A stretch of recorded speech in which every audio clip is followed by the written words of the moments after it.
मेरठ में करोड़ों रुपए के स्टाम्प घोटाले का खुलासा हुआ है। अब जांच हुई तो पता चला कि करीब 7 करोड़ रुपए से ज्यादा का सरकार को राजस्व नुकसान हुआ है। तो वही नुकसान भारी हुआ है, जिसमें अब तक 997 फर्जी स्टाम्प पर बेनामी की पहचान की गई है। फर्जी स्टाम्प का इस्तेमाल सरकारी राजस्व में घोटाले के लिए किया गया है। फर्जी स्टाम्प घोटाले में फरार मोस्ट वांटेड विशाल वर्मा पर एसएसपी डॉक्टर विपिन ताड़ा ने 25,000 रुपए का इनाम घोषित किया है। पुलिस ने उसकी गिरफ्तारी के लिए 3 टीमें लगाई हैं। ये एक प्रकरण है जिसमें कि कुछ फर्जी स्टैम्प का प्रयोग सामने आया है और इसमें एक अभियुक्त है विशाल वर्मा, जो कि जिनका नाम इसमें सामने आया दौरान विवेचना और नामजद भी हुए थे ये अन्य मुकदमों में। इन पर 25,000 रुपए का पुरस्कार घोषित किया गया है पुलिस के द्वारा। जो भी व्यक्ति इनकी सूचना देता है या इनको गिरफ्तार करवाने में पुलिस का सहयोग करता है उसको ये इनाम दिया जाएगा, और यदि पुलिस टीम इस कार्यवाही को अंजाम देती है तो ये पुरस्कार उनको दिया जाएगा। जो विशाल वर्मा है और इनके साथ के जो संलिप्त लोग हैं उनके विरुद्ध पुलिस में भी जांच चल रही है, और इसके लिए क्राइम ब्रांच में एसपी क्राइम और सीओ क्राइम के नेतृत्व में एक एसआईटी भी गठित की गई है, जो सभी पक्षों की जांच कर इसमें कार्यवाही अग्रिम की जाएगी। नहीं देखिए, नॉर्मली कुछ स्टैम्प्स ऐसे संज्ञान में आए थे जो स्टैम्प्स कहीं और ट्रेजरी से इशू हुए हैं और वो यहाँ के जनपद में यूज़ किए गए थे। जब उसको ढंग से देखा गया तो ये पाया गया कि वो स्टैम्प्स जिस पर्पज़ के लिए दिए गए थे उस पर्पज़ के लिए यूज़ नहीं किए गए, तो इसकी शिकायत ऊपर भी भेजी गई। उस शिकायत के अनुसार ऊपर आईजी स्टैम्प के यहाँ से आईजी को पिछले 3 वर्ष के मैनुअल स्टैम्प्स की जाँच करने के लिए बोला गया। वो 3 वर्षों की जो मैनुअल स्टैम्प्स की जाँच की गई उसमें अराउंड 997 स्टैम्प्स ऐसे पाए गए जिनका मिलान ट्रेजरी से नहीं हो पा रहा था, या तो वो इस नंबर पे स्टैम्प्स इशू नहीं हुए या वो जिस वर्क के लिए इशू हुए उस काम में यूज़ नहीं किए गए। तो प्रथम दृष्टया कहीं ना कहीं ये पाया गया कि स्टैम्प्स का मिसयूज़ किया गया है और ये एफआईआर एक लिखवाई गई जिसकी इन्वेस्टिगेशन चल रही है। मैं भी और जैसे और लोग पीड़ित हैं उसी तरह से मैं भी इस स्टैम्प पेपर से पीड़ित हूँ। विशाल वर्मा के द्वारा जिनके ट्रेजरार और उपनिबंधकों के कार्यालयों के द्वारा।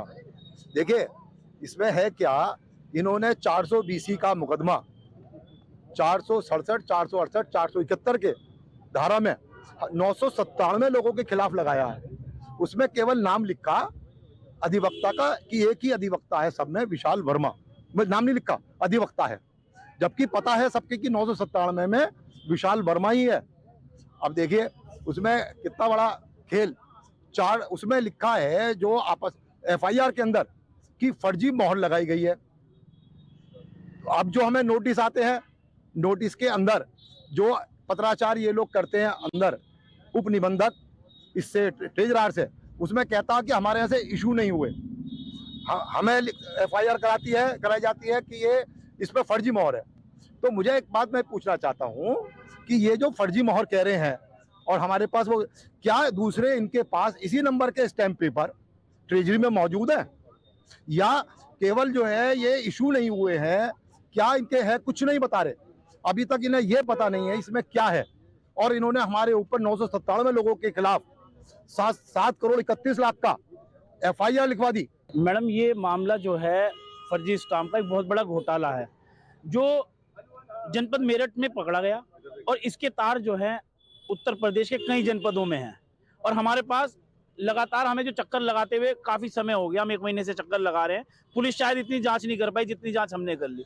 आज हम कुछ सबूतों के साथ चीफ ट्रेजरी ऑफिसर के पास जा रहे हैं और उन्हें कुछ रिकॉर्डिंग्स जो इनके विभाग में बैठे अधिकारी हैं उनकी और उस अधिवक्ता की दिखाएंगे और उन्हें सुनवाएंगे, जिसमें अधिवक्ता और उनके विभाग के लोग ये बात कर रहे हैं कि नोट तो तूने भी कमाए और नोट हमने भी कमाए, एसआईटी बन गई, अब हम फंसेंगे। लेकिन पुलिस इन्हें पकड़ नहीं रही। इतने दिन हो गए इन्हें ये नहीं पता चल रहा ये स्टाम्प असली हैं या नकली हैं। आज इनसे ये सवाल लेके उठेंगे कि इनमें कमी क्या है। व्यापारियों को चक्कर लगवा रहे हैं, 35-35 लाख रुपए के नोटिस भेज रखे हैं। आज वो व्यापारी हम वहां जा रहे हैं और आज हम वहां जाके उनकी सीट पे बैठ के उनसे जवाब लेकर ही उठेंगे। खबरों में आगे बढ़ेंगे, जहां यूपी की बिजली जल्द ही निजी हाथों में सौंपी जा सकती है। जी हां, एक दिन पहले हुई पावर कॉरपोरेशन वित्तीय समीक्षा बैठक में इस पर सहमति जताई गई है। वैसे इसका खाका पहले से ही खींचा जा चुका है। नई व्यवस्था में अध्यक्ष सरकार का प्रतिनिधि और प्रबंधन निदेशक प्राइवेट कंपनियों का होगा। अभी तक सभी वितरण कंपनियों के प्रबंध निदेशक आईएएस अधिकारी के होते थे। वहीं फिलहाल आसार है कि जहां घाटा हो रहा है और वहीं पीपीपी मॉडल लागू किया जा रहा है और लिहाजा पूर्वांचल और दक्षिणांचल में सबसे पहले इसे लागू किया जा सकता है। इसके साथ ही विरोध भी शुरू हो गया है। बिजली संगठनों का कहना है कि ऊर्जा विभाग का निजीकरण किसी कीमत पर नहीं होने दिया जाएगा। वहीं अधिकारियों का तर्क है कि इसे निजीकरण की संज्ञा ना दी जाए। अधिकारियों और कर्मचारियों के हित सुरक्षित रहेंगे। पीपीपी मॉडल वहीं पर लागू किया जाएगा जहां घाटा अधिक है। जिस क्षेत्र में घाटा नहीं है वहां पर कोई काम प्राइवेट हाथों को नहीं सौंपा जाएगा।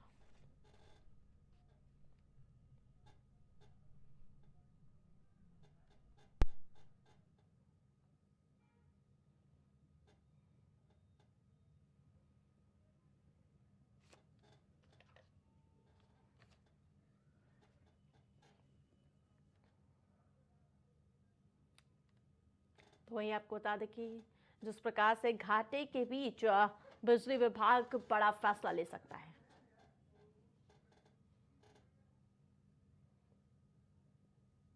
4 बजे की 4 बड़ी खबरों में मेरे साथ फिलहाल इतना ही। देखते रहिए प्राइम टीवी।